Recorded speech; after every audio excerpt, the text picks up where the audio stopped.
All right, 8:06, we'll call the meeting to order.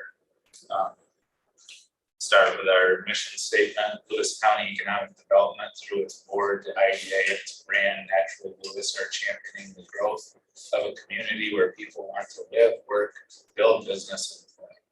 We foster forward thinking and relationship building, connecting people, businesses, partnerships, and resources to effectively and efficiently grow our community.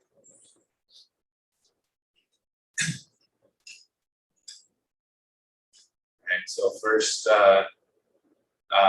as of the Board of Legislators meeting Tuesday night, we have a new board member. We'd like to welcome Herb Frost. So, yeah, sure. Thank you. My name is Herb Frost. I own Arbiter Tree Service from Harrisville, and I'm happy to be here and looking forward to working with you. Thank you. Herb is one of our success stories. If I can interject, Herb is one of our success stories. He took part in our loan program a few years ago. And he did it early, I think, this extension this spring, summer. Now available without conflict of interest to get our board. Retained services on 2 occasions. I'm very satisfied with them.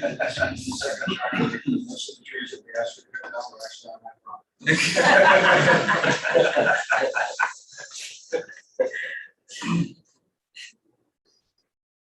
Mark, do you have anything now or just here for the? Okay. Thanks. All right. So we'll move into items for approval. Did everyone have a chance to review what John sent out last week for the minutes from last month's meeting? Any questions or clarifications? We have a motion to approve. Caroline, second. All in favor?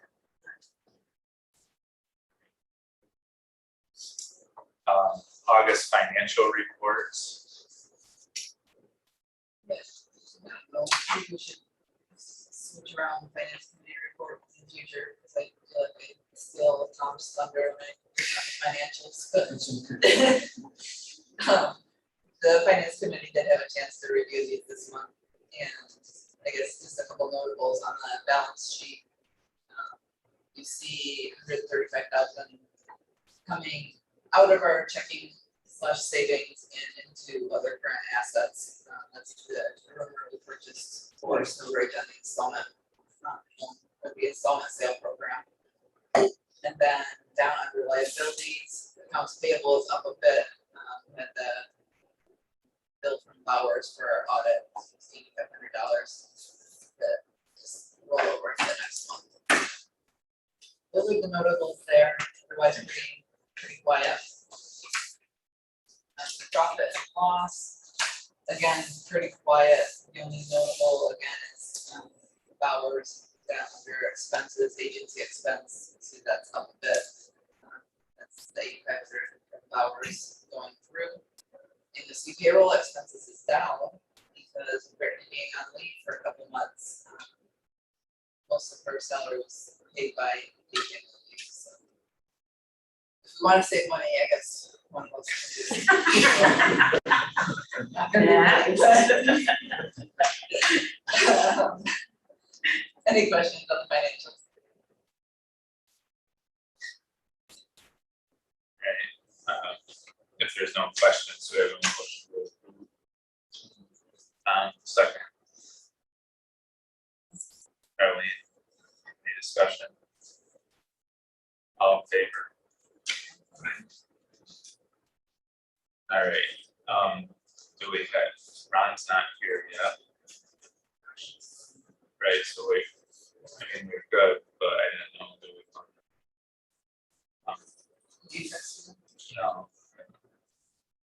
I mean, we can move forward. Yeah, let's go forward with this first one, and I'll text Ron, see if I can get an answer before we get into it.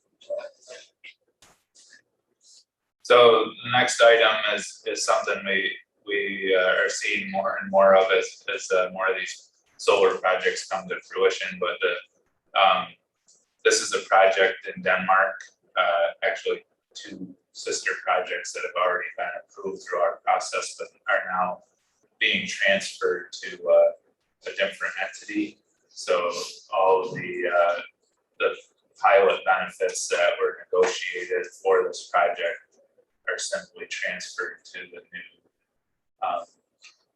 LLC that will be operating it. Chris, any? Yeah, good morning, everybody. Good morning, everybody. Can you hear me? Yes. Okay, great. Sorry. So yes, oftentimes this transfer of ownership, the purchase of the ownership interest occurs post-closing. We see that a lot in these solar transactions. Here, since the IDA closings themselves, the pilot agreement hasn't closed yet.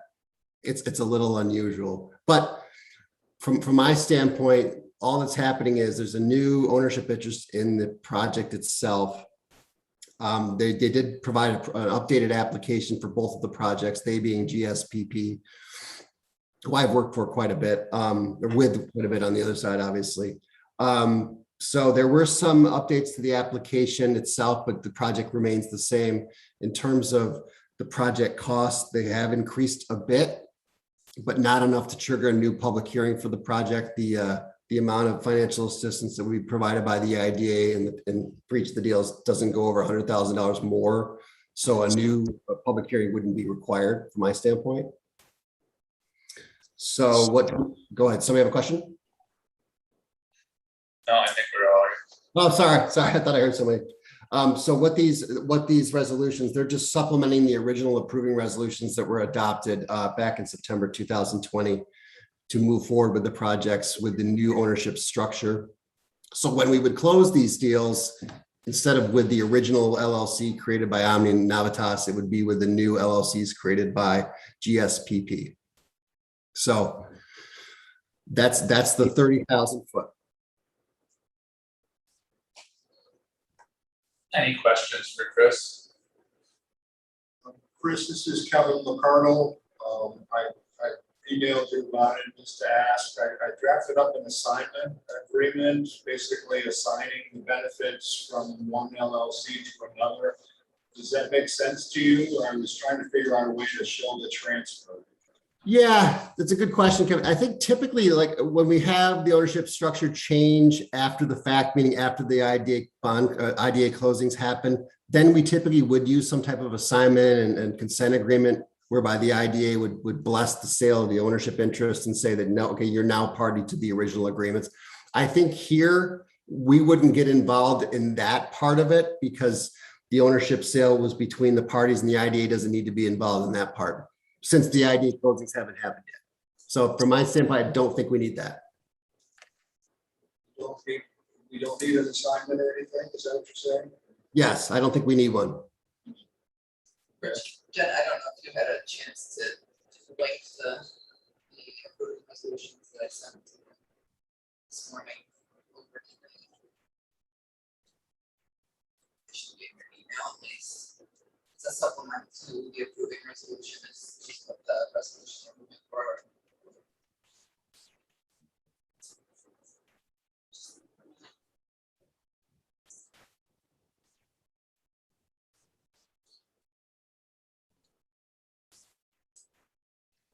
And again, this would be this would be the final approval that you would need to move forward with these projects. There would be not a new public hearing.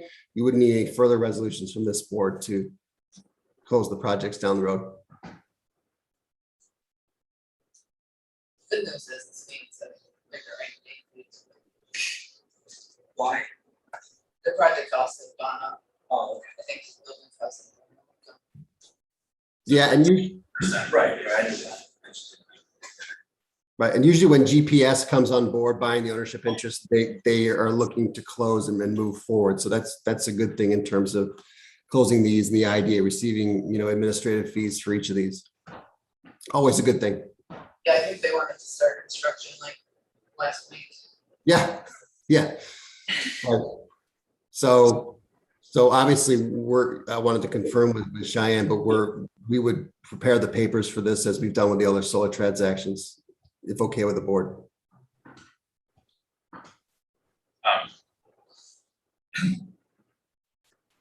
Yeah, so I guess we'll have, I don't know what the, how big of a deal it is. Jerry Kayer's name is still on, he resigned from our board after in August, and we have a new member that just was appointed 2 days ago by the Board of Legislators. Oh, okay. Yep. We can fix that up. Yeah, so these, we always have to send these back with who voted which way and the date and all the appropriate information. We can update that with Right. Bert's information, unless he'd rather abstain, then that's perfectly Yeah. fine, considering it's your first. We talked about that, so. Yeah, that's, as we talked about, it's certainly your call. Yeah. No, I'll. All right, so these are, what Jenna pulled up is one of the two, again, these are basically whatever term you want to use, sister projects or being developed on two different parcels, but in concert with each other.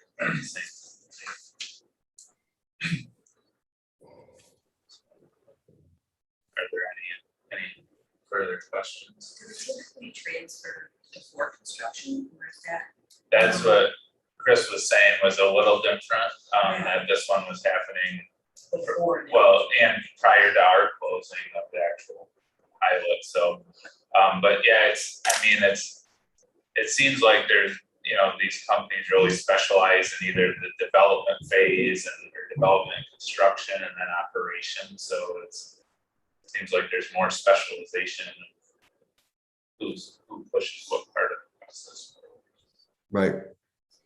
It's unusual, but we have seen it before. It's unusual, but it's not unheard of, and it's legal. I tend to like this transition because this GSPP has been way more communicative than technology was, and there's always kind of that lag period as they get their pilot approved, and then they try to get their final steps in place to actually do the construction and whatever selling mechanisms they need to do in the interim. Usually they kind of drop off for a little while, that's my experience at least, but these guys have been. Yeah. It looks like it might finally wants to move forward, so. That's right. And you'll be hearing from them more, Cheyenne. They'll be starting to press the button, yeah, which is a good thing. Yep. Yeah, we'll set up a meeting with them. All right, well, if there's no other questions, then we would need, we'll need two separate motions. We'll start with the first one listed, the 9557 East Road assignment resolution. Darlene made the motion, we have a second. All right, we need a roll call, so Darlene. Yes. Herb. Yes. Dagan. Yes. Tom. Yes. Joe, yes. Mackenzie excused. Ron excused. Jackson. Yes.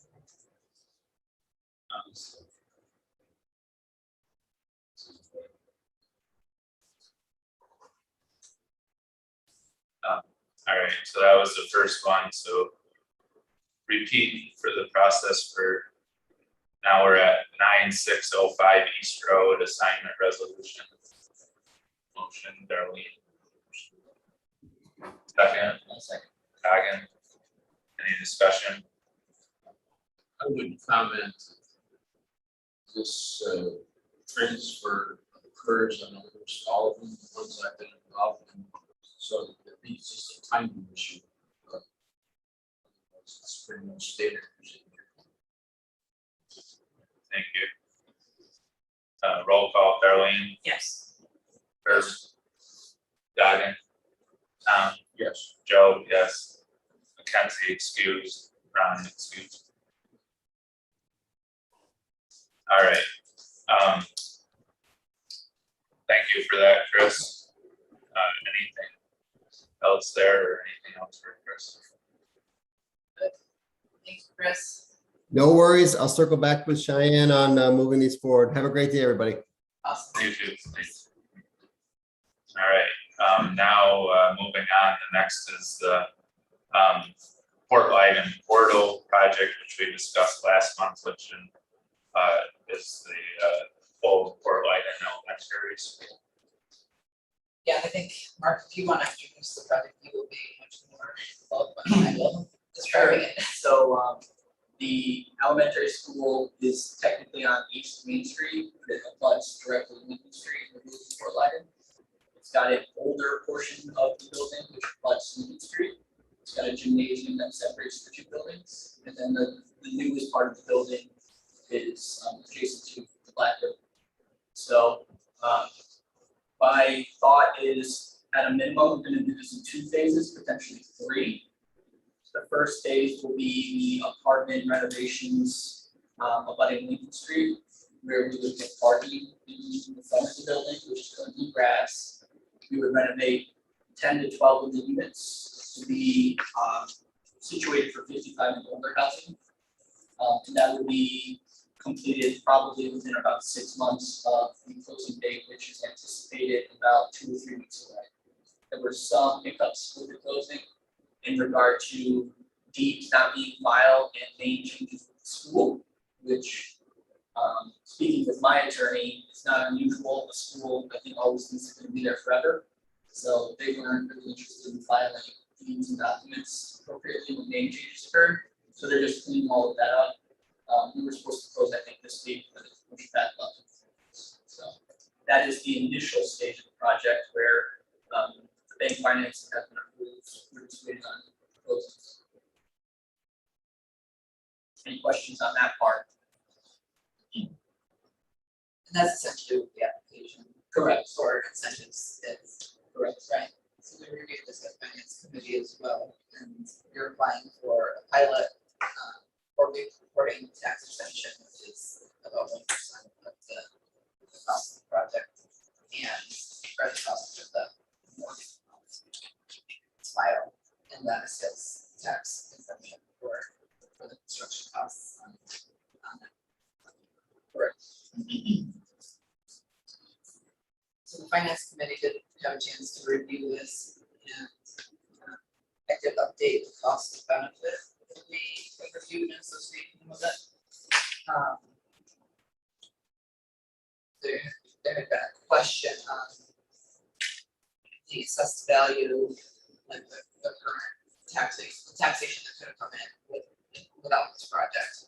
And since it was a school, it was tax exempt, and so kind of trying to figure out what taxation would happen if it was just purchased and no project happened. Was something for us to look a little bit. So the finance committee did review this cost benefit, and I modified that the number that I used for taxation without the project to be the assessed value currently. Just assuming that assessment taxes on it. Still come out with useful. Still come out with a benefit to cost differential that's positive. We're used to seeing all these solar projects come through that number is negative, but because of the more intangible things like state goals, we are allowed as an IP to pass it through anyway. This one comes out positive.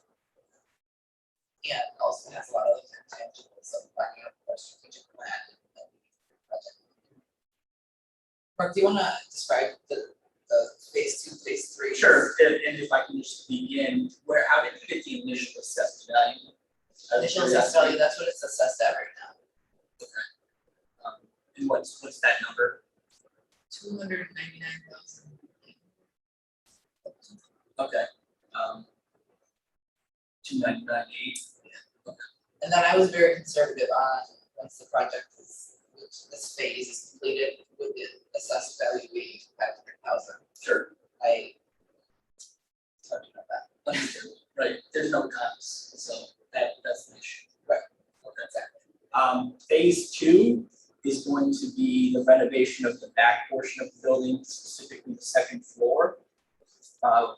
The idea being we want to do weekly Airbnb rentals specifically targeted for recreation. We have 2 parking lots in the back that are completely separated, large enough certainly for snowmobile ATV trailers. And we also have a field adjacent to that back portion, which we could construct a full barn. It's about an 1.5 acre field. So the idea is to do 6 or 7 Airbnbs on that second floor, fully furnished, obviously. So those costs would be a lot more than the renovation cost of the apartments because they would have to be fully functional, as well as we would have to hire additional staff just for that portion of the building. Phase 3 would be the downstairs portion of that particular property, where we have a kitchen cafeteria currently. The kitchen is fully operational, the school labs in all of the items. So the anticipated goal would be to renovate that space for somebody to come in and operate it as a fully functional restaurant. Again, plenty of parking in the back to occupy both the upstairs as well as the restaurant space. But we're doing this just in certain phases, just in order to get bank approvals and then readjust it for appraisals. Because the bank is not going to give us the money up front for all 3 phases, which is fine because it's going to take a specific amount of time to complete each phase. That's great. Any questions? Do you have any rough timetable for phase 2? So phase 1 I have a 6-month timetable. We don't want to start phase 2 probably until at a minimum the middle of the next year. We want a full year to run the first phase operations, and then once that is running at capacity, we want to start the second phase. We potentially could run the second and third phases simultaneously, depending on finances, because phase 3 shouldn't be a huge cost. So we'd like to run both of those together, but I really kind of split it up into 3 phases. We're thinking probably maybe beginning 2023 for phase 2. Possible sooner, depending on how successful phase 1 goes. Any existing done to determine why those are first really is there already needs assessment that's done. So from just speaking with individuals, there is low income housing available just in Leiden, and then as well like being in Leiden Small, such a small complex right by the house. Outside of those buildings, I don't think there's any actual apartment complex. I believe there's a small one in Turner, in the Four Corners. I think it probably has 6 or 8 families. But I think outside of that, there's no actual apartment complex available. And the demographic we targeted is going to be 55 and older, just based on people approaching me prior to me placing a bid for this project. Because there's I think a large demographic of people that just can't upkeep their houses anymore, but still want to remain in the area. So they either have to take care of their house and have the cost of somebody taking care of their house, or mowing the lawn, or in this instance, it's 55 and older, all of them are taken care of for them. It will also have a gym facility, we're going to put other amenities in, our food areas, things of that nature for this room. So it's kind of going to be almost all inclusive place for them to do. So this isn't in any way subsidized. This is not, no, it's not something else. We've looked into that, but the requirements and the percentages of people you have to rent to as specific dollar amounts, long term, doesn't make sense for this project. Yeah, that's one thing I can say about your application is I appreciate the amount of due diligence you've done in analyzing financials and also as we look at potentially for project evaluation policy that we updated 6 months ago. We're considering this project adaptive reuse community development.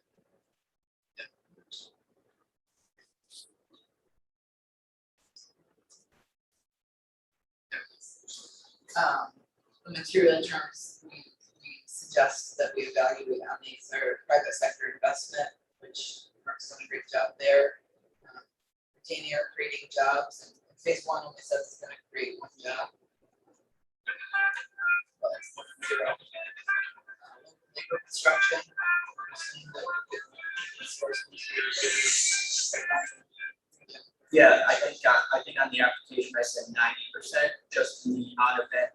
I mean, we're dealing with a huge commercial building, it's potentially I need a specialized individual dealing with that site boiler. Right now, I've made connections with the janitors that take care of that building, and they've reached out to me as well. So they know that building inside and out, but they have had outside contractors outside of the tri-county area coming to that building to maintain certain things, so.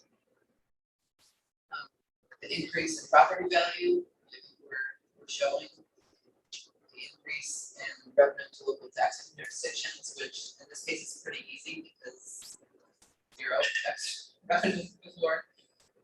I'll get back to that in a minute. And then community benefit, which I think is what really drives us on the part. And we haven't even talked about like that aspect of the property here, that I'm in talks with another individual in the county about a recreation center in the gymnasium.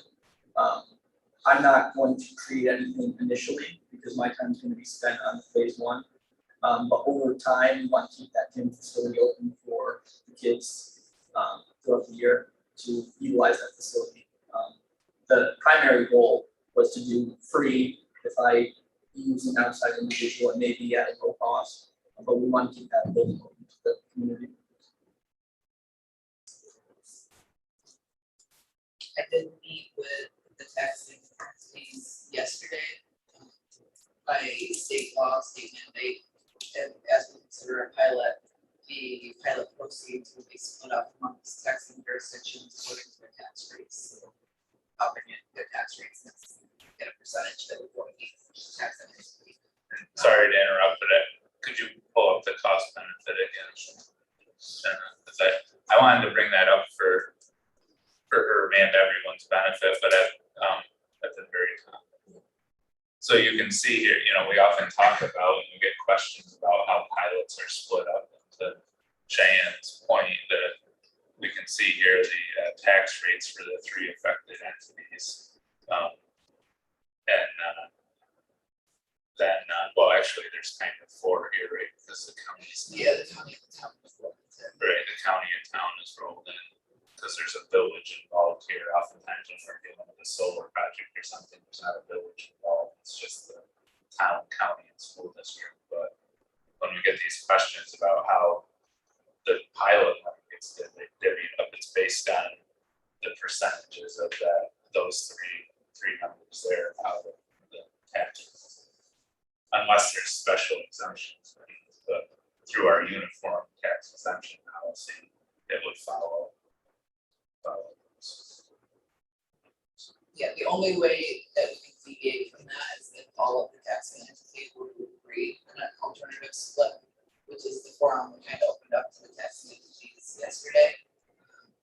It's because, for one thing, especially with this project, that any tax revenue is above and beyond zero. So it's a great opportunity to decide if the town of lighting, their tax rate is so low that they're going to be like 90%. And we're not that huge numbers of pilot revenue. That's the project. That's a $2.5 million project. But the school, of course, is getting a big chunk, and the village is a pretty big chunk of the county. I think it's at 23%. But we opened up that discussion with the tax entities, and I don't think we're gonna go the way of an alternative split, but we've been trying to do a better job of communicating with them and just letting them know what they can do.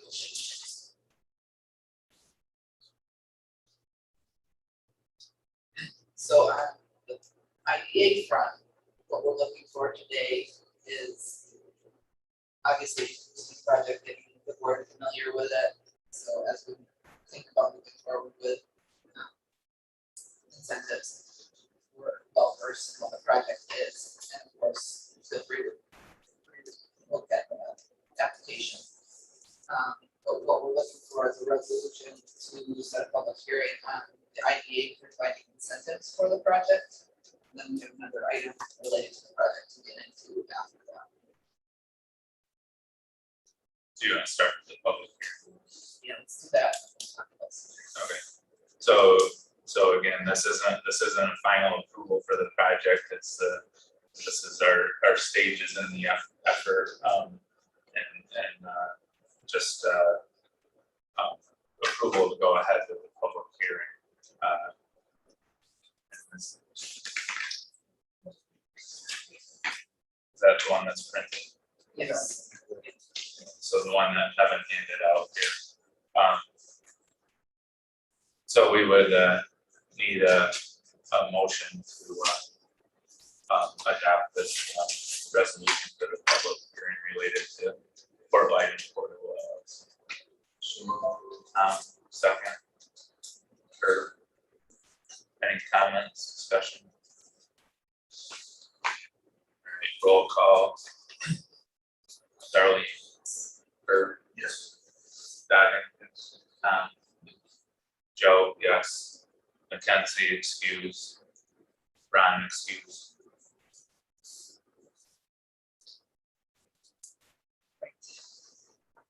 Next, this is a kind of an outlier thing for this project. The village of Port Lighton doesn't have any site plan review process. Neither does, so Tom does, but this falls in the village, I guess. So this project had to go through a site plan review process and therefore a super process. And the IDA's process requires a super process to happen, so we get to do that every first time possible. And then relying on Kevin because I have sat on a planning board before, but that was before kids and my memories really gone. So Mark has filled out his, we did determine that it's gonna be a type 1 action because the number of housing units is above the, or at and above the 10 unit threshold. So we needed to fill out the long form of part 1 of the seeker. The first step in the process determining what type of project it is the type 1 and type 2. And, definition of type 1 is the most review. So I was looking at the definition of type 1 and seeing where the regulations, construction of residential units or renovation of the following threshold is 10 units of municipality. Seems to be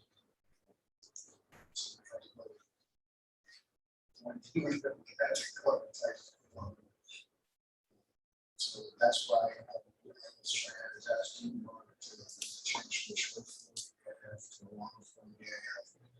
We have to coordinate review send notices out to town and county agencies that was in the last paragraph of the resolution, especially advising this project underway. Hearing comments about the project.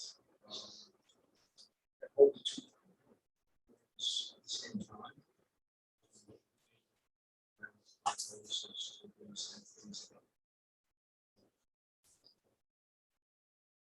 Decide what was the environmental impact. So this really doesn't throw us off our normal time frame, it's just additional. Says people that needs to go along with it. Additional hearing. Environmental cap is not incentive, so today we're looking for the resolution that I this resolution. And this one's a short one, I do that, so if you guys, I'm gonna have to read through it.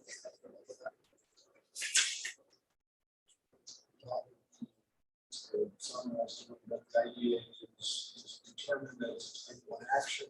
There's no federal agencies involved. The idea is to declare itself to be the lead agency.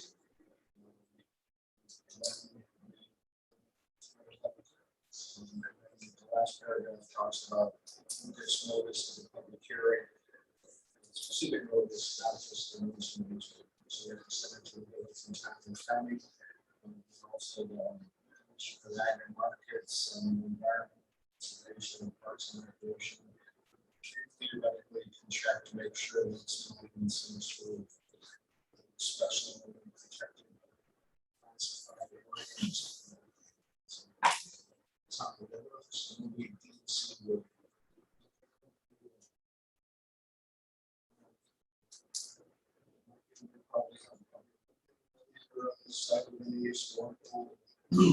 Yeah, I've researched what I can, nothing historical outside the floodplain. And it's primarily interior work, which is helpful. It's minor grading and putting a parking lot in, but that shouldn't even fall into any sort of environmental impact, because it's typical grade. Correct, exactly correct. And again, the lead agency part here is key. Is typically we wouldn't be the lead agency, it would be a town planning board or something like that. But in this case, since there isn't another option, falls. And that's part of the same requirement, that another agency wanted to step up and say, no, I want to be the agency on seeker. Why? The one thing I didn't catch before, Kevin, is that it's the town of White in that last paragraph. No, it's great on the line, we actually did it.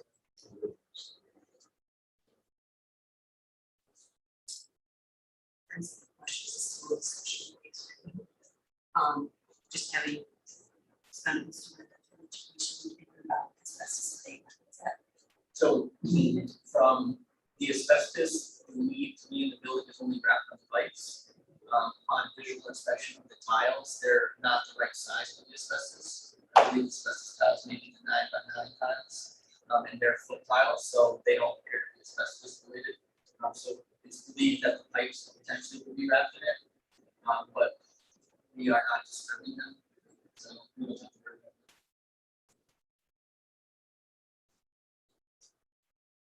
it.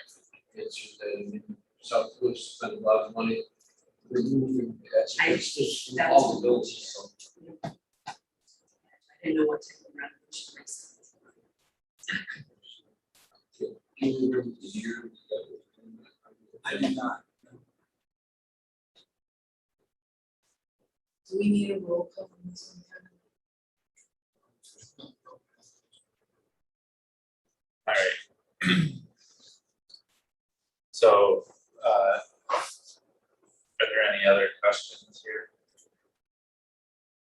And again, this would be, we would try to move this forward in concert with the other one and for the public hearing, so forth. So do we have a motion to adopt this secret resolution?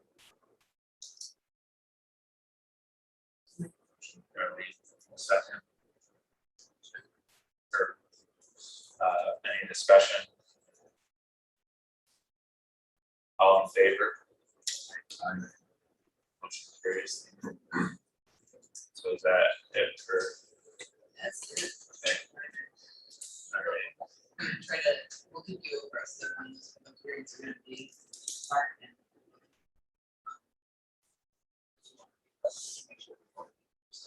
Sure, appreciate it. All right, Thank thank you, you, everybody. Mark. You stick around if you want, but I'm sure you got it. Yes, I'm in the office this week. Thank you. All right. We looked at the project. Mark. Thank you, Yes. appreciate it. All right, yeah, it is to Kevin's comment, pretty exciting. I mean, we deal with a lot of pilots for energy projects, which are a unique opportunity for funding in the community in their own right, but to see a more traditional pilot request for a project like this is, we see less of. Yeah, these guys are making my job easy this year. We'll get into our strategic plan a little bit more when Brittany's back.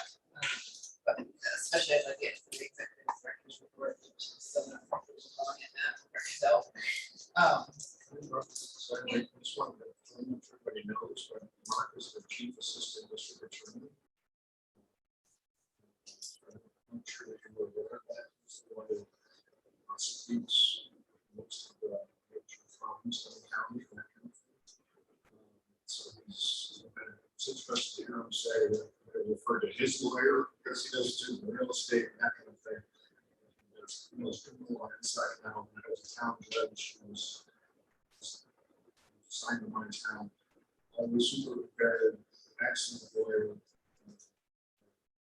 It seems kind of weird that he is a prosecutor who is now going into this community project. I think that's a testament to him. That's the way he looks at stuff. He wants to do things that are. I just want to make sure that I have this anyway.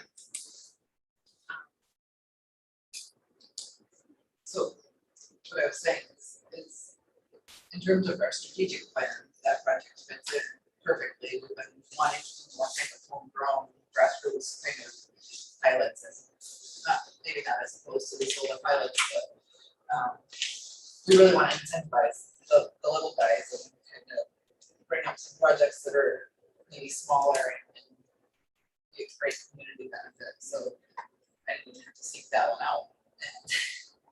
And the rural project and just a few different projects that have been going on as I was going through and populating this executive director's report this month. I can't wait to present on strategic planning and strategic progress with me. I feel like the first time it hit me that we've come a long way this year. It's been easy to not see that over the course of the summer. It's been a little bit crazy being down the person. But just high level on executive director's report, you guys can read, but I did put the links in there to the Blaville Village DRI application. I did a really nice job putting that together. And there's a presentation on that tomorrow. Is that like, are you presenting this project, or is it all projects presenting? I think each one has its own little time period. We'll get a little bit more into the strategic session in a minute. But we continue to work on the UTEP. I think I promised at the last meeting that we'd bring it to the board meeting, but I think it needs a little more time in committee to show the tweaks that we've been working on and just figure out the direction we want to go with the UTEP. Jenna and I did attend the New York State Economic Development Council annual meeting last week. The annual meeting is really more focused on networking, but there's some good sessions as well. Some people that we haven't had an opportunity to see really in person in 2 years. So it was great to meet some young guys that are pretty much heading up the Montgomery County IDA and economic development. It's just good to make some of those connections throughout the state. Some big ones.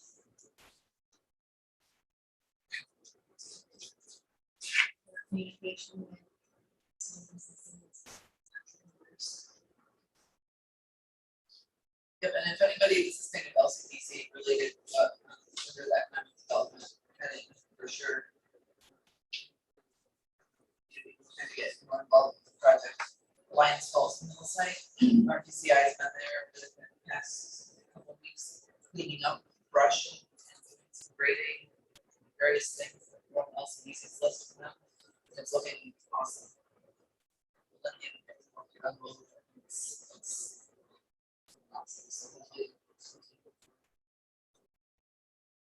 thank you very much. That's all. And outreach portion, your notes, I intended to attend that meeting for Tom and Denver. It sounded like it was a productive conversation. How can we talked about this as a goal, how can we leverage that opportunity to maybe get it in front of other boards? Yeah, we need to kind of make a decision here in the month, we talked about having a municipality day where economic development, by some municipality board members, or maybe it's an evening, but and we kind of talk about kind of stuff there in addition to other things, but Denmark is an easy first step in that because they're so, I don't they're know. so into a big thing. About what's going on. When they talk about pets, like deer in the headlights, they understand. I like that idea of like a round table almost, but inviting them to join. Wishing if there would be like some other incentive for them to come together, not just for that purpose, but like for them to network. And I don't know, because I'm not in that. You know, like, are there other opportunities? I'm sure there's like yearly conferences. I know the commission does different things to bring them together. But what else is that? They have requirements to take some training. So if nothing else, we're hoping we can clients, yeah, we can line it up with that and then they get funded. Yeah, and I don't want to say advertise, but like explain that that is going to fulfill that. Right. So you can get more people to come. Yeah, we've talked about collaborating with the planning department on this too, because they are doing a large salaries, larger conversations than just like. Yeah, but I can't say anything enough good about the town of Denmark. They don't always love the idea and pilots in general, but they get it. They do the research and they know. It's a productive conversation every time. Another question on the executive, and I don't know if it will be on this or if it's in another section, but we had talked about a plan to go to the snowmobile clubs with the study, and that was going to be in September or October. Is there anything we planned for that? We are actually working with the county to do a presentation in November to the legislators. And we would like to do so with that roundtable with the clubs in the state and snowmobile industry to talk about what the takeaways were from the study and how we can implement them. So that's still in progress. Chris Skipper, Return Rich Riders, is really keeping on us to make sure that happens. So.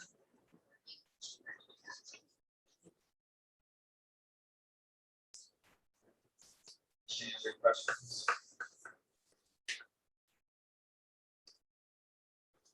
All right, cool, good stuff as usual. And yeah, Brittany is gonna be phasing back in the next few weeks here. So. All right, any correspondence? Committee reports, Tom, is there anything to add? Well, the financials were pretty straightforward. We discussed the Fort Lighting project, which we've already done. We spent quite a bit of time talking about UTEP. And I don't think we really came to any conclusions, but we did have quite a bit of discussion on it. It seems that the solar companies really don't care. I mean, our incentive to use poorer land is kind of falling on deaf ears, I think, because incentive maybe is not quite high enough to make them use poorer land. But we had quite a discussion on this subject. And then we also discussed the combined expense usefulness of that project, and I guess I would like to see us pursue that because I think either staff needs to be prepared to go forward that way, or we need to hire Moine again for the Lakes Falls project. Something needs to happen there for this. Yeah, so this is in reference to utilizing consultants to help support the staff and special projects. Like, so the most recent example was the Lionsdale redevelopment or sale of the Lionsdale property, where we accepted RFPs or we put out an RFP and accepted proposals on reusing the Lionsdale biomass facility, and how that proved to be a pretty useful exercise, and we felt like we got value for the service that we got from Coyne and Associates and their assistance in helping us with that, with the marketing and review of that project. So, and then we always draw Lionsdale and Lions Falls. So Lionsdale has been the biomass facility. Lions Falls is the old mill site in the village that is not. I guess I feel like those two items ought to be on our finance committee agenda. And I think, it's, we led the way in a lot of respects, I think, in developing the process and trying to take into consideration agricultural land value when looking at solar projects. And we implemented this policy around a year ago, as with confidence in the steps we took to move the process forward, but also a little uncertainty about the exact dollar amounts and how that would play in. And to Tom's point, we are seeing where we are, the pilot amount is higher when a company is using high quality land. But if that parcel fits their other needs and is close to the utility lines, they don't seem to be balking at using that parcel, even though the pilot's slightly higher. So the discussion has been around, what is that balancing act? What is that tipping point? And what have we learned from the first year of having this policy implemented to that we need to adjust it to reach our goals. Also now we've got some benchmarking, what other ideas around the state are doing, which we didn't have before, we really have to front end that, so. I might also include that Mackenzie brought up the point of good neighbor clause, and if we ought to be requiring some trees or something, landscaping of some sort. Some of these are not necessarily too beautiful. Well, Just on the road. You can't do it in the forest.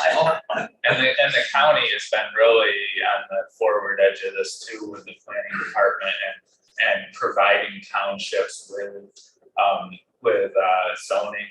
proposed zoning language to account for like some sort of screening, whether it's fencing or shrubs or something around the project and other things. So the county has done a really nice job of presenting that information to the towns. It doesn't mean every town has adopted it, but then there's the question of there's the zoning and the planning at the town level and what the requirements they have for a project to meet. And then there's the question of what do we take into consideration with our pilot process to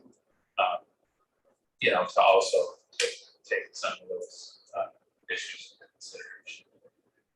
And related to that, both the towns and the IDA have specific requirements when it comes to bringing public works out. And neither one of those involve notifying the neighbors of the project. And so that's something that we discussed that could easily be built into our process, at least, to encourage the town and the county to do the same. Pretty easily identify the neighbors and set out this is done so that at least they're aware of the project and they can provide comments on public hearings.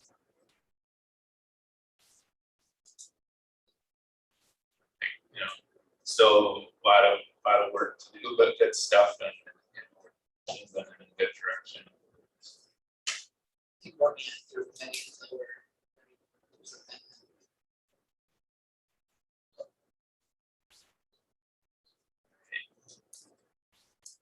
else pretty much covered what we did. Thank you. And we didn't have a governance committee meeting. So. All right, discussion items. So. The first one's just related to the annual evaluation of board performance. As you guys, the board members complete last month, we accumulated all of those, and those weren't on this. Summarize those and send them to the APO each year. So we did that, and there was just one really outlier that we wanted to address. You guys were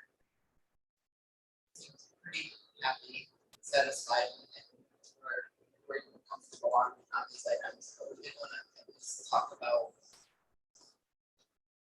that. Yeah, right, so we can see it here, but the individual board members feel empowered to delay votes, defer agenda items or table actions if they feel additional information or discussion is required. And so we've there was one person that disagreed with that statement. Again, it was anonymous. But you know, we certainly take that seriously, and you know, we try to be as efficient as possible with our time, and we utilize our committees for a lot of discussion so that we can be efficient in our board meetings and moving things forward. But we certainly don't want that attempt to be more efficient with the process to supersede someone's feelings on or you know, or concerns about a project. So you know, we do get into situations, right, where we're trying to move these processes along. We meet once a month, so if we don't approve it this month, it waits a month. But that's perfectly okay if that's what's needed and more discussion is needed, right? So we just want to make sure that you know, we recognize that balancing act. We never intended for the use of the committees or some of the streamlining we've done to create that environment. So and you know, hopefully we can continue to tweak the process and make sure everyone's comfortable. So. We had a timely session at the ABC annual meeting last week. I'm not sure if any of you have followed the Orange County IDA fiasco at all, but they had a lot of legal proceedings related to this, but essentially a board chair, staff member, another board member maybe, that had conflicts of interest like everywhere, like layers of conflicts of interest, and then the board sounds like was just disengaged, which you guys are not at all, but things just got approved that allowed this board chairperson to be profiting at multiple levels for basically the same board, and the staff, it was a mess. And so I thought about this, and I want to make sure everybody's comfortable with putting on the brakes or saying, no, I don't like this project, I need to review it more. Always.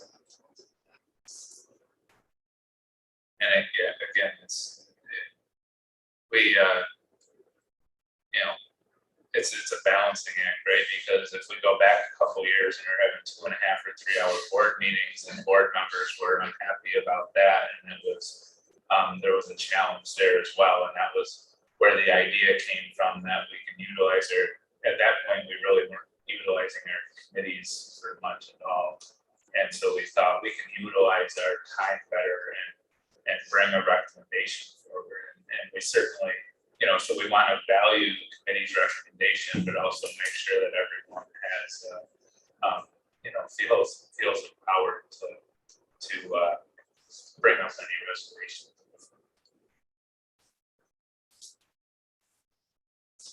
And if you have any, you know, please reach out to myself or Brittany or Cheyenne with any of this stuff too, if you have further.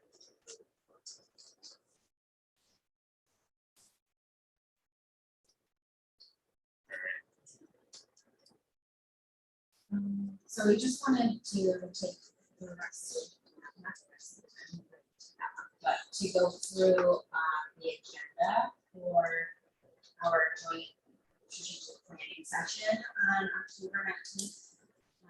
You should have all gotten an invite for that and the agenda. But we thought we'd go through it and just give you guys some things to think about before that date comes around.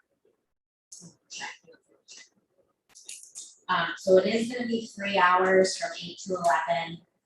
Shai and I worked with Christy to really narrow down the agenda to make sure that we are valuing your time while you are there, so we are looking to get through a lot of things in that short period of time. So if you are able to think about these things before then, it will make that conversation more valuable. So this is all on the agenda, but we'll just go through it quickly. So before we begin thinking about our mission and the LCDC's purpose and how we can to you guys, effective economic development in Lewis County needs to be efficient, fostering forward thinking and relationship building, connecting people, businesses, partnerships, and resources. It is creating a solid and sustainable economic base through job creation, workforce development, downtown revitalization, infrastructure investments, inclusion strategies, poverty reduction, innovation, or research, increasing the health, wealth, and prosperity for quality of life. And that last portion is taken from the EDC, their definition of what economic development is. The first portion is straight from Natural Lewis's strategic plan, fostering for thinking and mission building, et cetera, et cetera. Those are our strategic priorities. So as we bring the boards together, they both play roles in the achievement of economic growth in Lewis County, the development of Natural Lewis's economic development strategy.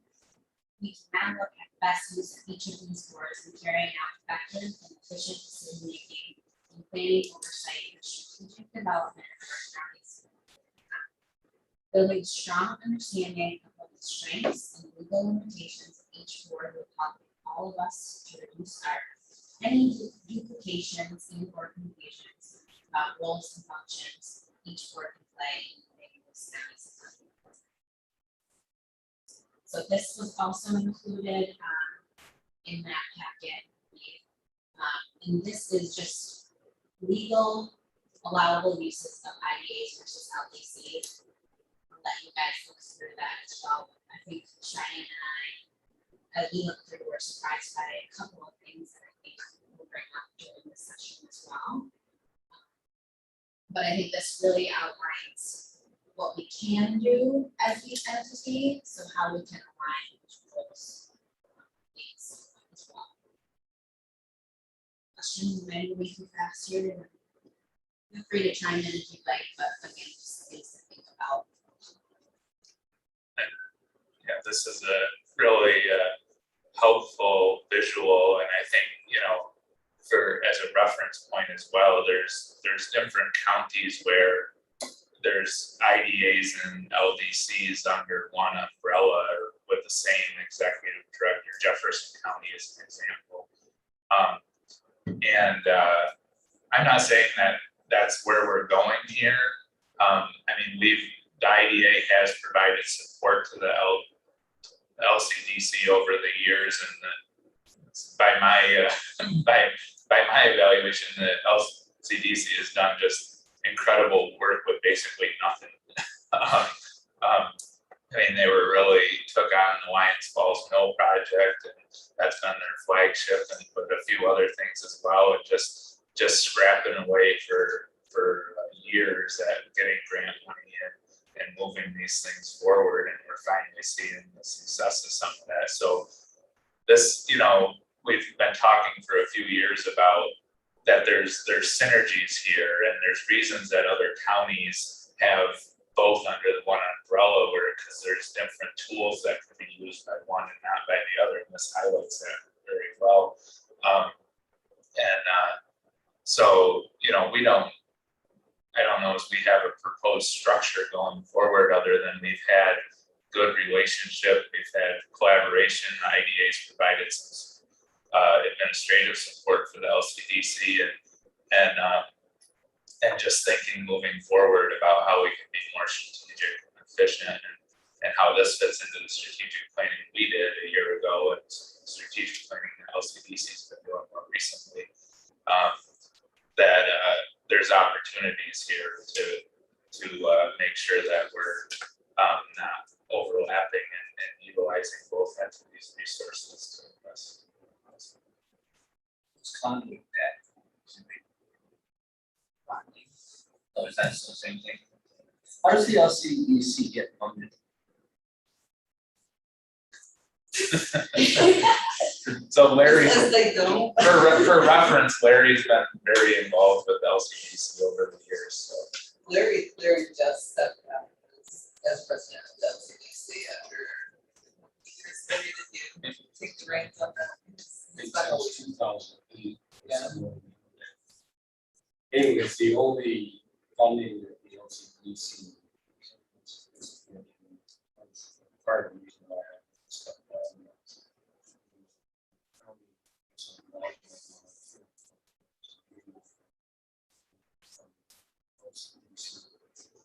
Previous to that, just wrapped along.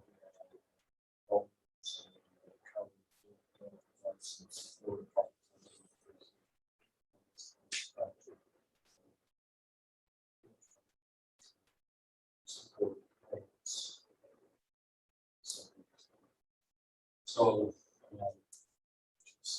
it's very underutilized and see discussion around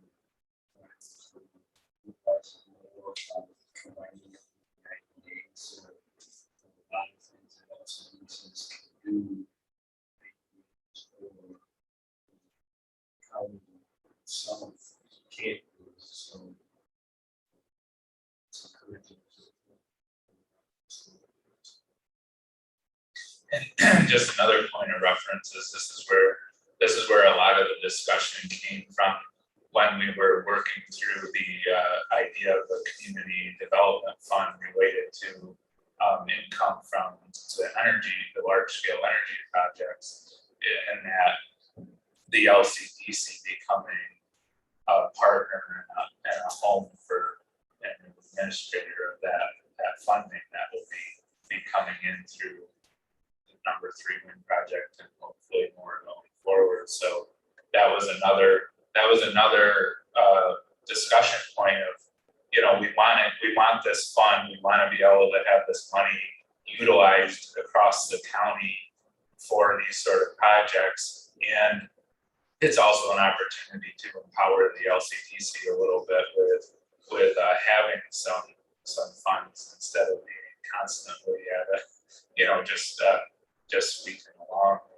So we hope that that's another part of this, is that those funds that'll come in through, these will be annual payments into this community development fund that'll be able to be administered through the LCDC and achieve some of our joint goals.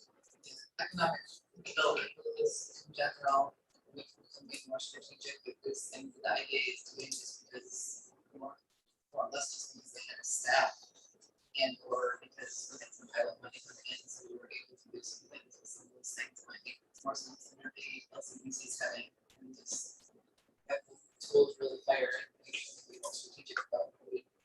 Is it the same size board? Yes. I think we have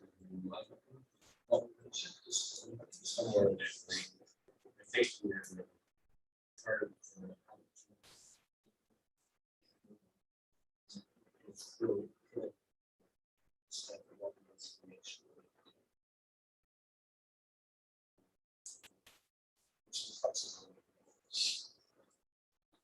So we did outline 2 main goals for the conversation, to clarify and align our expectations for each board and supporting the economic development of the city.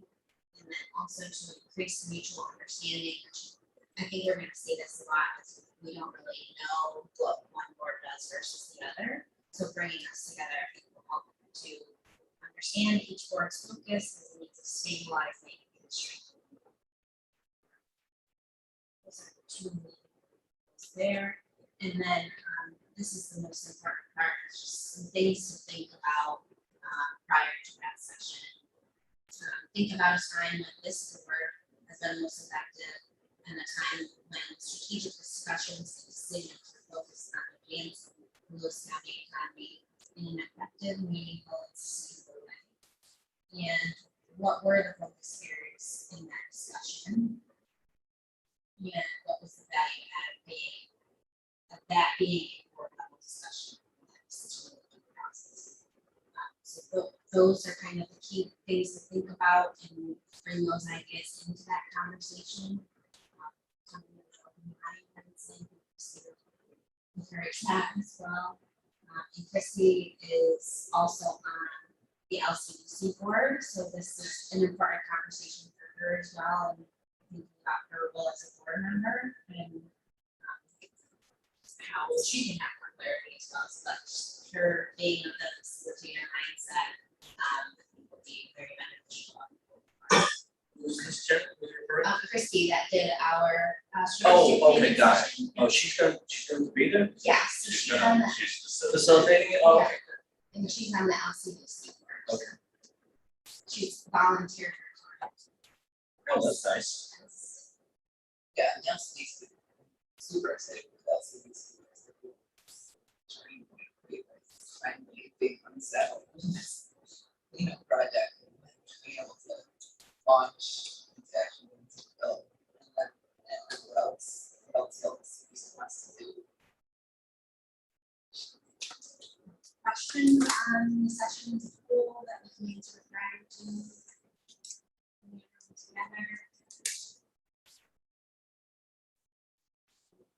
One side comment, it's still line back between LCDC, saving, tear down the mill, and paying over $5 million worth of release to do so.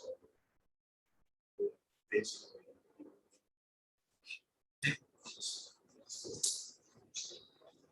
And I, and I think,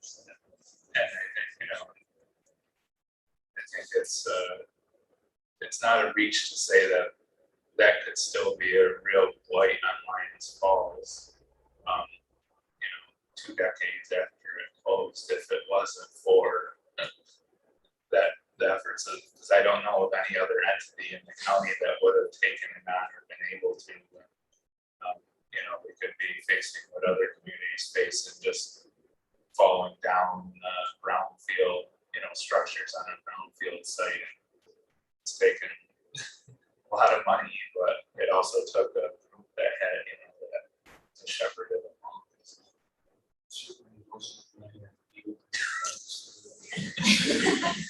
Across the street.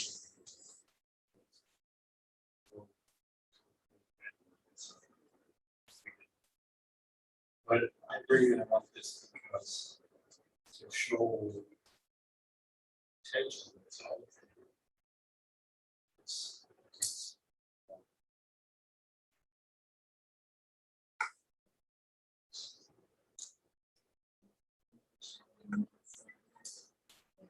When we're looking forward to bringing together to that conversation, but working on this, that our strategic plan to bring the two boards together, so.